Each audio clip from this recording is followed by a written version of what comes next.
The latest superhero epic from Marvel. I cannot talk today. Oof. Marvel Films. It's 5 o'clock somewhere. And a new Tom Hanks feature are available for viewing this week. And guess who's here to talk about them? Eternals and Finch.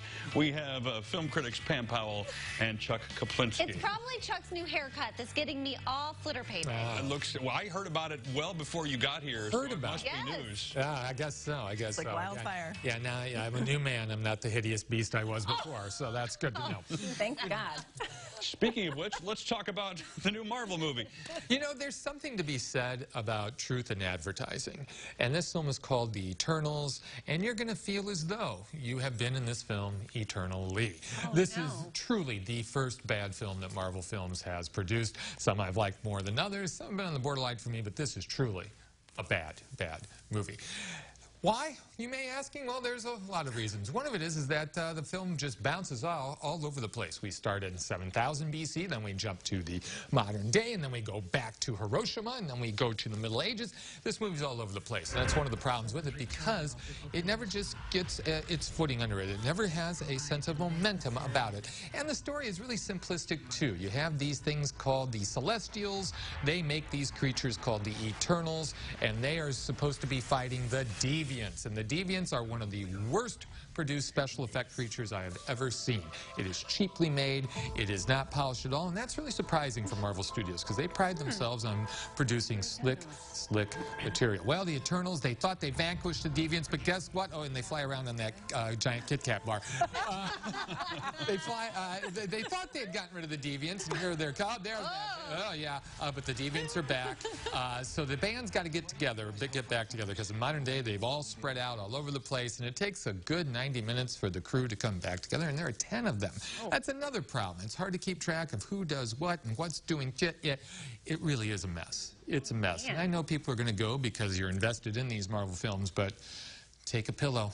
I'm telling you. Are you following any of the stereotypical Marvel characters, or is it just all new material now? Well, this was a comic book series in the 70s. It lasted a little over 30 issues, so these aren't household names. But you're going to see that the powers they have are pretty generic.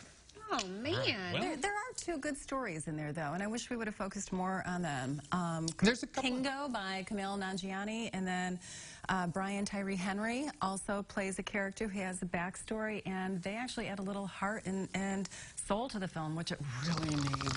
Otherwise, it's a total snoozer. Yeah, I did fall asleep. Okay, well, I'm hoping Finch is not a snooze fest. It is not. It is not. And I actually think Chuck and I agree on this one. I mean, who could have thought that a post-apocalyptic movie could be sweet? Not me. Apple TV has Is done Tom that. Hanks in it? Tom Hanks is Well, in it. he tends to make some of his movies Well, at least sweet. he does. And he actually trades in that volleyball named Wilson for a robot named Jeff.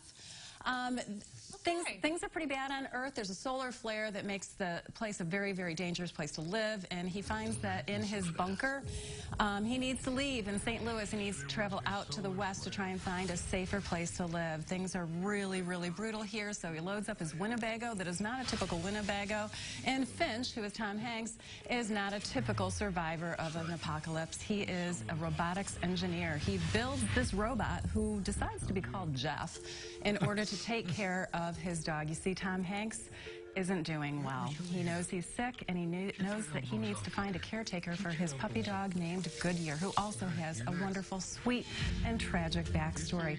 And they do. It's a dog and a man. Anything with you and a dog, you're there. I know. But this is man's best friend, and truly he treats it as his best friend.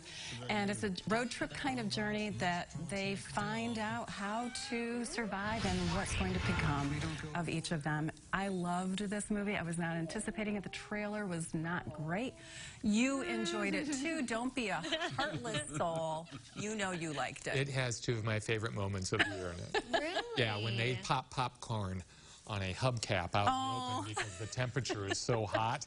They pop popcorn, and Jeff's reaction to it. And Jeff is really something. It was a motion capture thing, and then they put the effects over it. And, you know, without eyes or a mouth or nose, he's still incredibly expressive. He pouts, and he listens, and he develops. He goes through yes. like toddlerhood to teenage years to adulthood in hyperspeed. It's really if I had a robot, I too would name it Jeff. Yeah. It's There on you Apple go. TV. Very clever. Okay, we're out of time, but tomorrow you're reviewing Spencer and the Electrical Life of Lewis Wayne on the morning show. Yes, I will. You've got some giveaways happening on your 2 Facebook. giveaways. Take a look at our Facebook page. We've got Tick Tick Boom from Netflix as well as Bruised from Netflix. Find out how to enter. All right, links to all of those things, the Chuck and Pam website and Facebook page can be found on our website, which is ciliving.tv.